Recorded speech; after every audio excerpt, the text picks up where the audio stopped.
Pulau Bali dan Jawa yang kini dipisahkan oleh Selat Bali atau Segara Rupek, yang konon dulunya Pulau Bali dan Jawa menjadi satu kepulauan. Apakah itu mungkin? Mungkin kalian akan berpikir itu adalah sesuatu yang mustahil. Kita akan membahasnya mulai dari cerita yang diturunkan dari kakek nenek leluhur.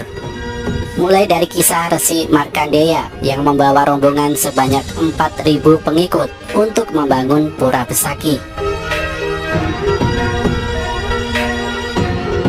Dalam kisah itu diceritakan bahwa mereka menuju Bali tanpa menyeberangi sebuah selat Bali menggunakan perahu, karena pada saat itu Pulau Bali dan Jawa masih menjadi satu.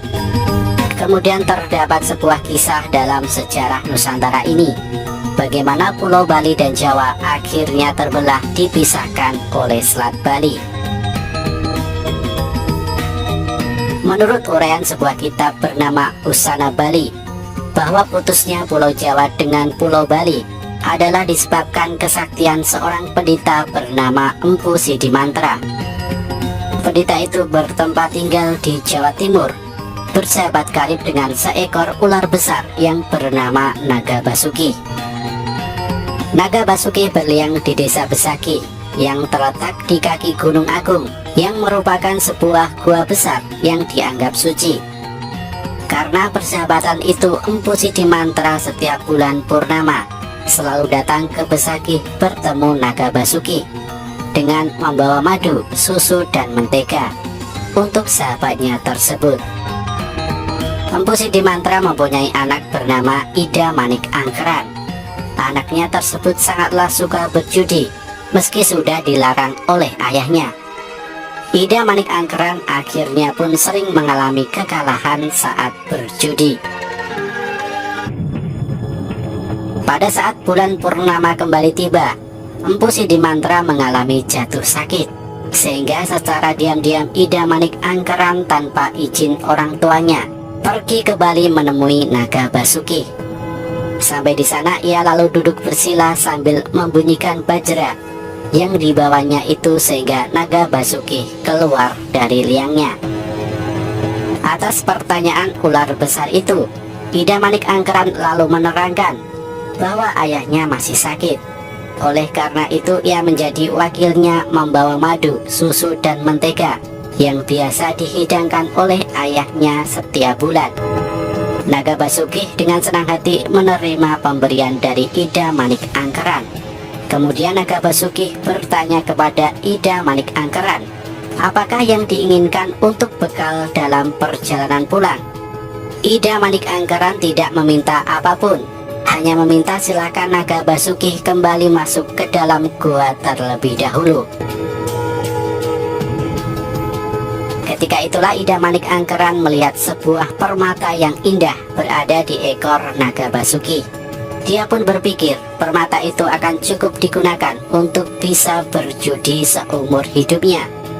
Akhirnya Ida Manik Angkeran nekat memotong ekor dari Naga Basuki dan mengambil permatanya kemudian lari. Akan tetapi akhirnya Ida Manik Angkeran mati karena hangus terbakar di hutan Camara Geseng, karena jejak kakinya dapat dijilat oleh kemarahan Naga Basuki.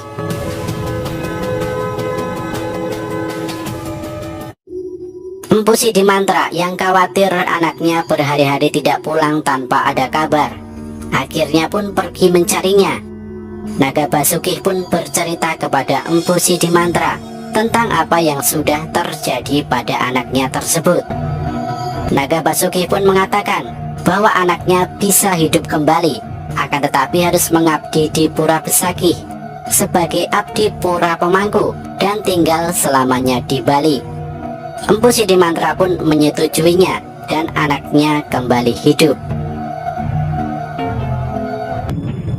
Empu Sidimantra kembali ke Jawa untuk mencegah sewaktu-waktu Ida Manik Angkeran kabur kembali ke Jawa. Lalu digoreskanlah tongkatnya, sehingga daratan Pulau Bali dengan Pulau Jawa menjadi putus karenanya. Demikianlah ceritanya asal mulanya ada Selat Bali yang disebut Segara Rupek. Kisah tadi merupakan sebuah penjelasan terpisahnya Pulau Bali dan Jawa. meski termasuk sebuah kisah takhayul ataupun dongeng. Akan tetapi kenyataannya adalah keturunan Ida Manik Angkeran itu disebut Ngurah Sidemen. Ternyata sampai kini berkewajiban menjadi pemangku di Pura Besakih. Penulis bangsa Eropa bernama Raffles, Heckman, dan Ervan Eck sama-sama membenarkan bahwa Pulau Bali dan Jawa bekasnya menjadi satu daratan oleh bencana alam yang disebabkan meletusnya sebuah gunung berapi. Maka terjadilah gempa bumi besar, sehingga daratan kedua pulau itu menjadi putus. Mereka menerangkan bahwa peristiwa itu terjadi di awal abad ke-13. Akan tetapi sayang, keterangan mereka itu kurang jelas. Gunung mana yang diperkirakan meletus oleh mereka itu? Hasil penyelidikan menyatakan bahwa sepanjang pantai Selat Bali itu sekarang banyak terdapat mata air panas berbau belerang. Kemungkinanlah di sana dahulu terdapat sebuah gunung berapi yang sudah meletus. Di antara mata air panas itu disebutnya Banyu Wedang, yang artinya air panas.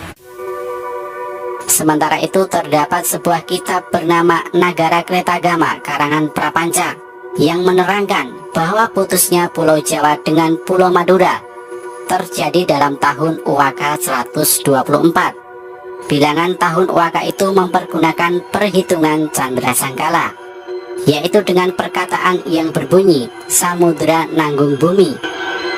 Keterangan kitab itu sesuai dengan pernyataan sebuah kitab bernama Wawatekan yang menerangkan bahwa segara rupak itu ialah segara nanggung bumi.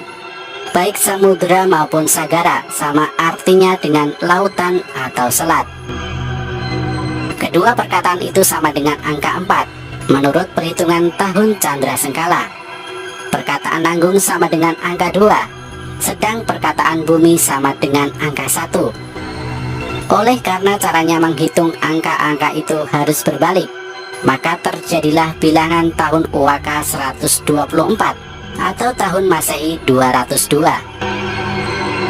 Meskipun kitab-kitab itu sudah menerangkan demikian, namun pernyataan itu tiada dapat dipakai pegangan yang kuat untuk menentukan putusnya Pulau Bali dengan Pulau Jawa yang terjadi semasa itu.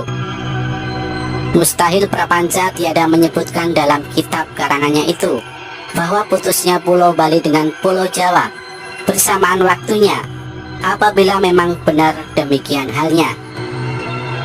Dalam pada itu seorang penulis bernama J.W. Leadbeater menerangkan di dalam sebuah kitab karangannya bernama The Occult History of Java bahwa putusnya Pulau Jawa dengan Pulau Sumatera terjadi dalam tahun Masehi 915 yang menyebabkan putus kedua pulau tersebut. Dapatlah keterangan penulis itu dipakai sandaran untuk menyatakan bahwa putusnya Pulau Bali dengan Pulau Jawa terjadi pada waktu itu.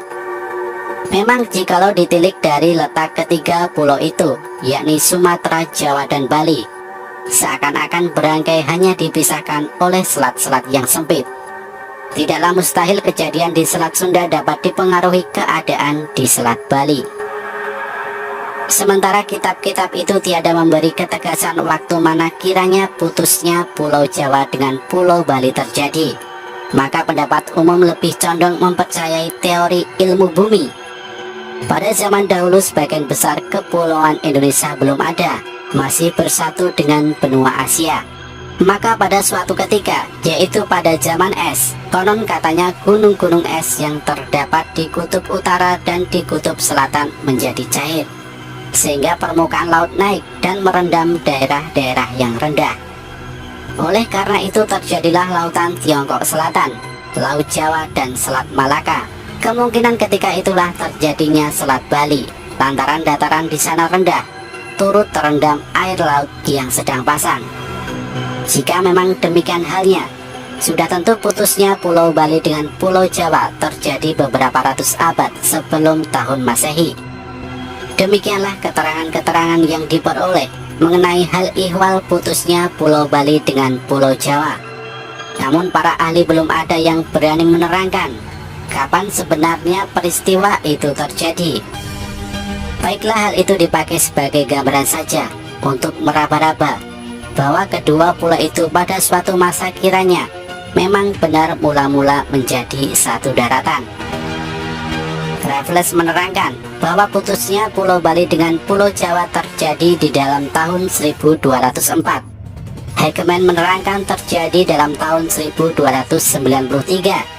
Sedang R. van Eyck menerangkan terjadi dalam tahun 1298. Keterangan mereka itu menurut perhitungan tahun Masehi.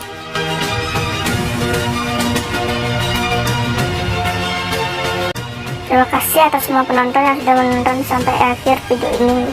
Semoga dalam keadaan sehat. Dan jangan lupa tonton terus Adi Bali Channel.